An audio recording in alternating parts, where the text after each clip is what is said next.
हिजाब किसको कहते हैं यही लोगों को मालूम नहीं है। अभी मुंह खोलने के लिए कहा गया था, हिजाब खोलने के लिए नहीं कहा गया था। मुंह से वो थोड़ा हटा दिया गया था मुंह से। एक बाप अपनी बेटी का एक बड़ा जो अभिभावक के रूप में रहता है, वो कोई भी अगर मेरे सर में मैं टोपी नहीं पहन के जाता हूँ तो मस्जिद में टोपी क्यों पहना दी जाती है? क्यों पहनाते हैं लोग टोपी? नमाज पढ़ते हुए हालत में टोपी क्यों पहना देते हैं?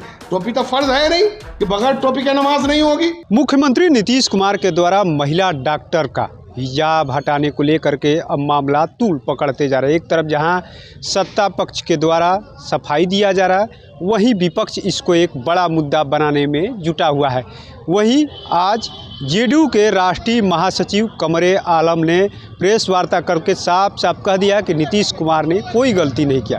वो तो चाहते थे कि देखिए हमारे राज्य में बेटियां कैसे डॉक्टर बन रही है, और कैमरे पर दिखाने की उनकी चाहत थी कि जो डॉक्टर बन रही है वो कैमरे पर देखे, पूरा देश देखे और जाने कि देखिए यहाँ पर महिला डॉक्टर बन रही है। और इसको लेकर के कमरे आलम ने साफ साफ कहा कि पिता की हैसियत से उन्होंने हटाया था और इस तरीके का काम किया है। हम लोग भी ऐसे अपनी बेटियों को टोकते रहते हैं। सुनवा देते हैं आपको जेडीयू के राष्ट्रीय महासचिव कमरे आलम ने इस मामले को लेकर के क्या कुछ कहा है। के साथ जनता दल यू की सदस्यता ली थी 23 जून 2020 को।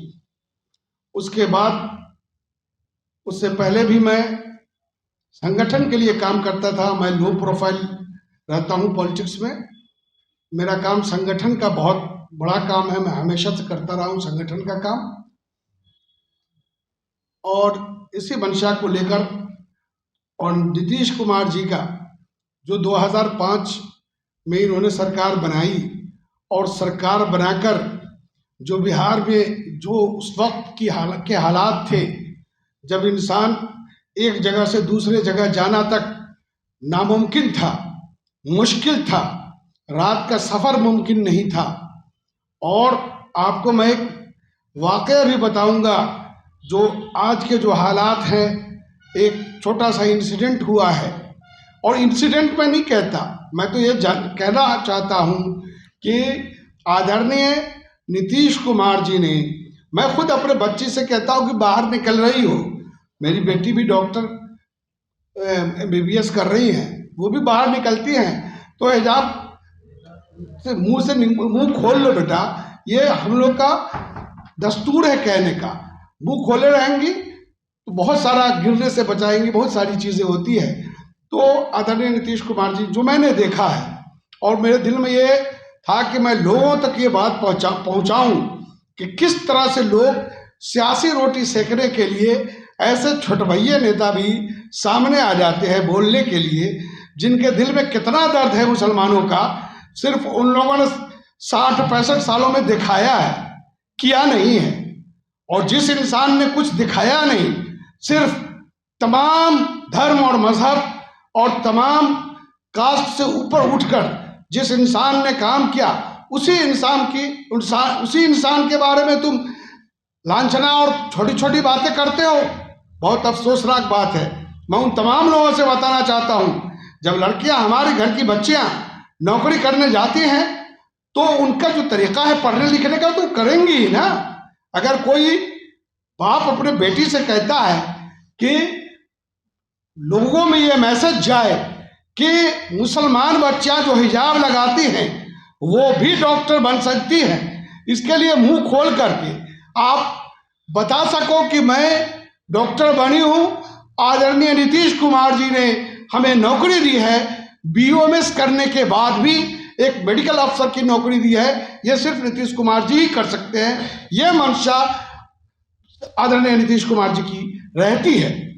मैं आपको बताता चलूं कि आपको भी याद होगा कि किस तरह से बिहार के क्या हालात थे। कुमार जी ने ये हमें रात के 6 बजे के बाद घर से बाहर निकलने का मौका दिया है, तब जाके आप नौकरी देने का काम कर रहे हैं। तो आप ऐसी हालत में सोच सकते हैं, जिस इंसान ने लोगों को, अब मैं लड़कियों की बात तो बहुत दूर की बात है, लड़के भी नहीं निकल सकते थे 6 और 7 बजे के बाद इसी बिहार में।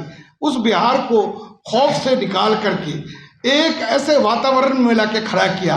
और उनके पर अगर आप छोटे भैया नेता जिस तरह से काम कर रहे हैं, जिस तरह से बोल रहे हैं, जितनी सेकुलर पार्टियां हैं सो कॉल्ड, मैं नहीं जानता कि इस देश में नीतीश कुमार जी से भी कोई बड़ा सेकुलर हो सकता है। मेरा भी वास्ता सेकुलर लीडर्स के साथ रहा है। मैंने देखा है कि उनके दिल में कितना मुसलमान बसते हैं। मैंने देखा है कि उनके दिलों में किस तरह से मुसलमान लड़कियों और मुसलमान औरतों की इज्जत हुआ करती है। मैं सब कुछ जानता हूं। उनके साथ ही मेरा 30 साल वक्त गुजरा है। अभी तो मैं 5 साल से आदरणीय नीतीश कुमार जी के साथ हूं और उतना करीब भी नहीं हूं। उसके बावजूद मैं आपको दावे के साथ कह सकता हूं कि आदरणीय नीतीश कुमार जी के दिल में जितना औरतों के लिए इज्जत है, उनके दिल में जिस तरह से औरतों का सम्मान है, उन्होंने करके दिखाया है। आज मुझे याद है कि जब बिहार में आरजेडी की सरकार हुआ करती थी, उस वक्त मुसलमान लड़कियों को या मुसलमान जो मदरसा में टीचर्स हैं, उनकी तनख्वाहें कितनी होती थी? उनकी तनख्वाहें 1500 रुपया होती थी। नीतीश कुमार जी आए, उन्होंने तनख्वाह उनकी 40 से 60 हज़ार कर दिया। गरीब बच्चियां जो स्कूल में भी नहीं पढ़ी थी, मदरसा बैकग्राउंड से आई थी और मदरसा से पढ़कर वो मदरसा में टीचर और स्कूल में टीचर हुई, आज हजारों लड़कियां, मुसलमान लड़कियां टीचर हैं। वो सिर्फ और सिर्फ नीतीश कुमार जी की मेहरबानी और उनके दिल में जो तमाम मज़हब के लिए, तमाम जाति और बिरादरी के लिए जो दिल में इज्जत है, इसीलिए आज ये हालत बिहार के लड़कियों का, बिहार के औरतों का, बिहार के नौजवान लड़कों का, सभी को जो सम्मान मिल रहा है, नौकरी मिल रही है, इज्जत मिल रही है। देश के किसी कोने में जाइए, आज जो इज्जत मिली है, मैं उन लोगों के साथ रहा हूँ। मुझे मालूम है कि जब देश के, बिहार के, खास करके साउथ इंडिया में जब हम लोग जाते थे, हमें किस नज़र से देखा जाता था, हमें क्या समझ आ जाता था कि आपकी पार्टी का क्या रुतबा है देश के कोने में, ये मैं जानता हूँ अच्छी तरह से। उस हालत में भी मैंने उन लोगों को एमएलए बनवाकर कई स्टेट में दिया और उस तरह उनकी पार्टी राष्ट्रीय पार्टी बनी थी। तो मैं आपको बताना चाहता हूँ, मैं उन लोगों, तमाम लोगों से मैं की पूरी वाकफियत रखता हूँ, पूरी जानकारी रखता हूँ कि वो लोग, उन लोगों के दिल में मुसलमान और मुसलमान लड़कियों और औरतों की जितनी इज्जत है, उससे कई हजार गुना श्री नीतीश कुमार जी के दिल में इज्जत है, लड़कियों के लिए और औरतों के लिए। इसलिए मुझे बहुत दुख था। मैं पिछले 3 दिनों से मुझे नज़ला जुकाम होने के बाद की वजह से मैं नहीं कुछ बोल पा रहा था, तो मुझे आज मन हुआ कि मैं आप लोगों के रूबरू आऊं और ये बताना चाहता हूं किस तरह से लोगों की सोच घटिया हो गई है, क्या सोचने लगे हैं। अपने बेटी के बारे में अगर कोई कहता है कि बेटी मुंह से पर्दा हटा लो, तो उसको आप दूसरे लैंग्वेज में आप बात करोगे। शर्म की बात है, आप ऐसा नहीं कर सकते। आपको कोई हक नहीं है किसी के बारे में कुछ बात करने की। और आप तमाम जो सेकुलर कहते हैं, सेकुलर लोग, सेकुलर लीडर्स, उन लोगों को मैं अच्छी तरह से जानता हूं। आदरणीय नीतीश कुमार जी ने सेकुलरिज्म का कोई लबादा ओढ़ के नहीं बात करते, लेकिन सेकुलरिज्म का असल जो सबसे बड़ा सेकुलरिज्म का पिलर है, उसका नाम नीतीश कुमार है। इसलिए मुझे बहुत खुशी है कि ऐसे इंसान जो इस देश के सबसे ईमानदार चीफ मिनिस्टर के रूप में जाना जाता है, एक ऐसा इंसान जिसके दिल में तमाम महिलाओं के लिए इज्जत है, ऐसे इंसान के साथ मैं काम कर रहा हूं। और अगर ऐसे इंसान के साथ कोई लांछना लगाने की कोशिश करेगा तो हम तमाम नौजवान मुसलमान जो हैं, जो आदरणीय नीतीश कुमार जी को जानते हैं, वो रोड पर आके उनकी मुखालफत करेंगे। गलत बातें नहीं करें। आपको अच्छी तरह से हम लोग जानते हैं कि आप क्या करना चाहते हैं, क्या करते हैं। आपका काम है सिर्फ सियासी रोटी सेकना, और आदरणीय नीतीश कुमार का काम है बिहार की तरक्की। आप सोचते रहें, आप बाहर होते रहेंगे। और नीतीश कुमार जी जो बिहार को जो दिया है, वो आने वाली नस्लें याद करेंगी। बाकी आपको जो कुछ पूछना हो तो पूछ सकते हैं। परमिशन नहीं लिया है किसी से इस बात को कहने के लिए। मैं अपने तौर पर बहुत तकलीफ में था। मैं जानना चाह रहा था कि एक ऐसा इंसान जिसने गरीब बच्चियों का, मुसलमान लड़कियों को जो मदरसा बैकग्राउंड से पढ़कर आई थी, आज स्कूल में टीचर हैं, उनको नौकरी देने वाला, उनको इज्जत देने वाला, उनको जो शोहरतें मिल रही है वो देने वाले को अगर आप लांछना लगाने की कोशिश करोगे या उनके बारे में कोई अपशब्द बोलोगे तो हम पूरी ताकत से लड़ेंगे। वो इसलिए नहीं कि आदरणीय नीतीश कुमार के साथ हूं मैं, सिर्फ इसलिए ये इंसानियत कहता है कि जो अपने मसीहा को भूल जाए उसको कोई हक नहीं है। इंसान को एहसान फरामोश नहीं होना चाहिए। और हम इस बात को दावे के साथ कह सकते हैं, मैं वैसे भी जो सच है उसको बोलने के लिए और हक की बात करने के लिए मैं बहुत पुराना मशहूर हूँ इस बात के लिए कि जो हक से हटेगा मैं उसके साथ नहीं रहूँगा। आदरणीय नीतीश कुमार जी के साथ नहीं भी रहता तो मैं जिस फोरम में रहता उस फोरम में भी इस बात के लिए ज़रूर खड़ा होता कि जिस इंसान ने इतनी इज्जतें दी है, इतना काम किया है औरतों के लिए, और जिस इंसान के दिल में इतना प्यार मोहब्बत है सभी गरीब दबे कुचले लोगों के लिए, सच्चे मसीहा को आप इस तरह की बातें करेंगे तो ये बर्दाश्त से बाहर है।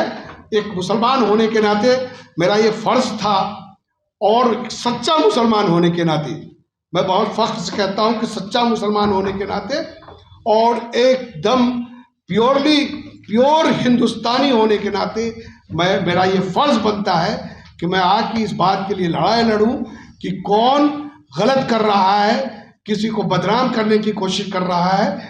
ये आसमान पर थूक फेंकने के बराबर है। तुम्हारे बदनामी से कभी किसी का, आदरणीय नीतीश कुमार का कुछ नहीं बिगड़ने वाला है। तुम मुसलमानों का नुकसान करने जा रहे हो। जो लोग ये इस तरह की बातें उठा रहे हैं वो मुसलमानों का नुकसान करना चाहते हैं। मुसलमान ये वो नहीं चाहते कि बिहार में मुसलमानों को जिस तरह से इज्जत मिली है पिछले 20 सालों में, वो आने वाले दिनों में भी चलता रहे और मिलता रहे। वो लोग नहीं चाहते, इसलिए इस तरह की बातें ला रहे हैं। विपक्ष जो है सड़क पे प्रदर्शन, चीज़ों को जानता हूँ। हिजाब किसको कहते हैं यही लोगों को मालूम नहीं है। अभी मुंह खोलने के लिए कहा गया था, हिजाब खोलने के लिए नहीं कहा गया था। तो खींचा गया ना सर? नहीं, मुंह खोलने के लिए कहा गया था और मुंह से वो थोड़ा हटा दिया गया था मुंह से। एक बाप अपनी बेटी का एक बड़ा जो अभिभावक के रूप में रहता है, वो कोई भी अगर मेरे सर में मैं टोपी नहीं पहन के जाता हूँ तो मस्जिद में टोपी क्यों पहना दी जाती है? क्यों पहनाते हैं लोग टोपी? नमाज पढ़ते हुए हालत में टोपी क्यों पहना देते हैं? टोपी तो फर्ज है नहीं कि बगैर टोपी के नमाज नहीं होगी। तो उसी तरह अगर एक बाप, एक अभिभावक ने अगर मुंह खोल के ये बताने की कोशिश किया कि देश के कोने कोने में ये जाए कि हिजाब वाली भी लड़कियां डॉक्टर बन सकती है, मेडिकल ऑफिसर बन सकती है, यही काम श्री नीतीश कुमार जी ने किया है। तो आपने सुना किस तरीके से जेडीयू के राष्ट्रीय महासचिव हैं कमरे आलम ने साफ साफ कहा कि नीतीश कुमार ने कोई गलती नहीं किया, और जो लोग मुद्दा बना रहे हैं यानी आरजेडी पर भी तंज कसा कि हम तो उस पार्टी में लंबे समय तक थे, हम जानते हैं एक एक चीज़ों को, आखिर में वहाँ पर मुसलमान महिला और बेटियों को कितना सम्मान किया जाता है। ऐसे में देखना होगा कि आखिर में हिजाब को लेकर के जो बवाल छिड़ा हुआ है पूरे देश में, इस पर कब विराम लगता है। NBC 24 के लिए पटना से कृपा शंकर की रिपोर्ट।